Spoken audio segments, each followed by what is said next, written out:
Vous êtes le parent d'un jeune enfant et vous vous demandez sûrement comment répondre aux pleurs de votre enfant.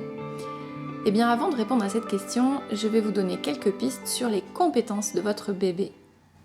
Je m'appelle Amandine Ventadour, je suis consultante en parentalité. J'interviens essentiellement sur des questions de relations, d'autorité, de communication dans les familles. Aujourd'hui, cette petite vidéo pour vous montrer à quel point votre bébé, tout jeune, est déjà un super champion. Le saviez-vous? Dès son 2e jour, votre bébé peut déjà reconnaître votre visage. Il va le distinguer parmi d'autres. Il va même préférer les visages qui ont les yeux ouverts que ceux qui ont les yeux fermés. Il repère aussi la différence entre les voix et les sons et il préfère entendre votre voix que d'entendre des bruits environnants. Il repère également les odeurs et celle qu'il préfère, c'est celle de sa mère, bien évidemment, qui est pour lui une référence de sécurité. Il a des capacités vocales, vous l'avez certainement entendu. Il vous alerte par des pleurs. On peut dire que les pics des pleurs sont repérés plutôt autour des 6 semaines et que petit à petit, vers 6 mois, on va commencer à avoir une nette diminution de ces pleurs. Vous avez cette compétence, vous les parents, de distinguer 3 types de pleurs, la faim, la détresse et la douleur. Pour autant, attention aux idées reçues. Il n'existe pas de langage dans les pleurs des bébés.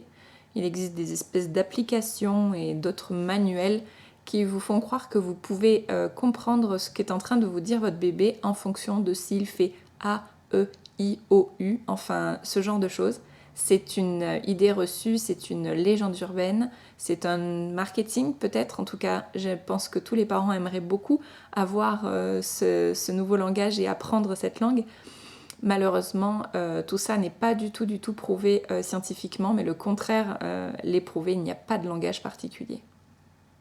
Le seul langage sur lequel vous pouvez compter, c'est votre intuition et votre connexion à votre bébé pour décoder et distinguer ces 3 différents pleurs, détresse, faim et douleur. Votre bébé a des compétences tactiles. Le toucher, c'est le premier des sens qu'il développe in utero et c'est le seul qui ne déclinera pas avec l'âge.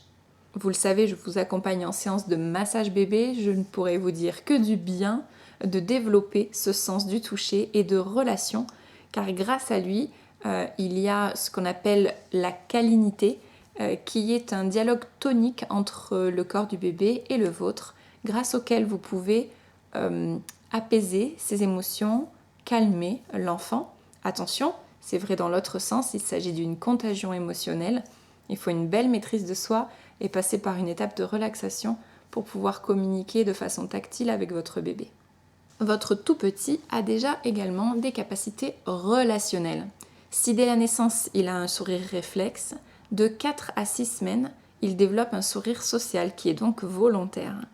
Il va répondre à votre sourire, il se laisse facilement contaminer par les émotions au niveau de la vue et comme on l'a dit précédemment au niveau tactile également. Pour autant, il a une vraie conscience de son corps. Contrairement à ce qui est répandu comme idée, l'enfant n'a pas l'impression qu'il fait un avec sa mère. Sur le plan corporel, il a bien conscience de son propre corps à lui. Par exemple, s'il vient toucher sa joue avec sa propre main, il ne va pas tourner pour téter, alors que si c'est le corps d'un autre, il va tout de suite vérifier s'il ne s'agit pas d'un sein pour avoir du lait. De la même façon, il est déjà capable, lorsqu'il amène ses mains vers sa bouche, d'anticiper et d'ouvrir la bouche de façon à téter ses doigts s'il le souhaite. Dès ces 2 mois, donc, il va développer ce qu'on appelle des attentes sociales. Il va s'attendre à ce que vous réagissiez de telle ou telle façon face à telle ou telle situation.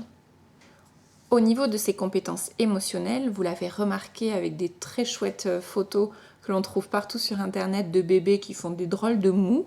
L'enfant très tôt a les mêmes capacités d'expression au niveau de son visage, de l'expression de ses émotions. Pour autant, il ne les utilise pas toujours de façon adaptée. C'est plutôt un processus d'apprentissage dans l'échange avec vous qui va se développer au long des premiers mois.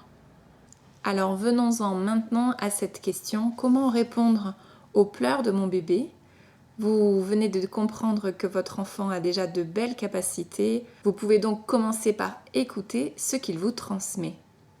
Un bébé qui pleure, c'est tout à fait normal. Pourtant, je vois énormément de parents qui cherchent à tout prix à le consoler. Alors, il ne faut pas laisser pleurer un bébé tout seul. Il pourrait se retrouver dans une grande détresse et sécréter le cortisol, qui est une hormone du stress et qui est un neurotoxique. Donc, voilà, ce ne serait pas bon de le laisser dans cette situation-là. Nous avons nous-mêmes une grosse variabilité sur cette notion de laisser pleurer. Pour certains, laisser pleurer plus de 5 secondes, c'est déjà beaucoup. Pour d'autres, même à partir de 2 minutes, 3 minutes, ils n'ont pas l'impression d'être dans ce laisser pleurer. Donc, c'est à vous déjà d'écouter ce qui est juste pour vous, et puis aussi de faire attention à ce que votre bébé est en train de vous transmettre. Si ce n'est pas juste pour lui, il va augmenter son signal parce qu'il attend une réponse, et ça, c'est le signe d'une bonne relation, de bonnes capacités relationnelles et émotionnelles. Donc il est évident qu'au départ, votre bébé va avoir besoin de vous pour apprendre à se réguler. On appelle ça l'hétérorégulation, on a besoin de l'autre. Et puis petit à petit, il va développer ses propres capacités. Pour qu'il découvre ses capacités, il va falloir lui laisser le temps de découvrir ça. Je vous propose donc de répondre avec différents stimuli à crescendo. Vous pouvez commencer par la voix, en lui expliquant que vous êtes là et que vous l'entendez, sans intervenir immédiatement, mais juste avec cette voix dans un premier temps, puis par un contact éventuel avec votre main, revenir ajouter la voix et le contact. Pourquoi pas ensuite rapprocher votre visage, qui va être plus rassurant pour lui. Attention à pas trop de contagion émotionnelle, restez bien détendu, bien droit dans vos bottes, ça peut nécessiter qu'on s'entraîne ensemble sur ces compétences émotionnelles pour vous. Et ensuite, vous allez pouvoir éventuellement aller plus loin dans la réponse si les pleurs ne cessent pas ou si vous n'avez pas trouvé le besoin qui se cache derrière. Et là, être dans ce qu'on appelle vraiment consoler l'enfant, le prendre dans vos bras, le serrer contre vous, et puis ensuite, éventuellement, vous déplacer dans l'espace pour le bercer. Mais voilà, je vois beaucoup de parents qui se précipitent, qui viennent tout de suite prendre l'enfant, l'extraire de là où il se trouve et le bercer. Là, on empêche ce bébé qui est pourtant déjà pas mal compétent, on l'empêche de développer encore plus ses compétences. Donc ce que je vous invite à faire, c'est de développer une belle relation de confiance et de réponse engagée avec votre enfant et de l'aider dans son développement. Vous l'aurez compris, il ne s'agit pas ni de répondre immédiatement, ni de laisser pleurer, mais juste de se situer dans un continuum en fonction de la confiance que vous avez dans le signal qu'il vous envoie. Je vous souhaite de vous découvrir mutuellement et de progresser, vous, en tant qu'individu, grâce à votre parentalité. Je vous retrouve en conférence, en atelier et en consultation si vous rencontrez des difficultés personnelles. À très bientôt!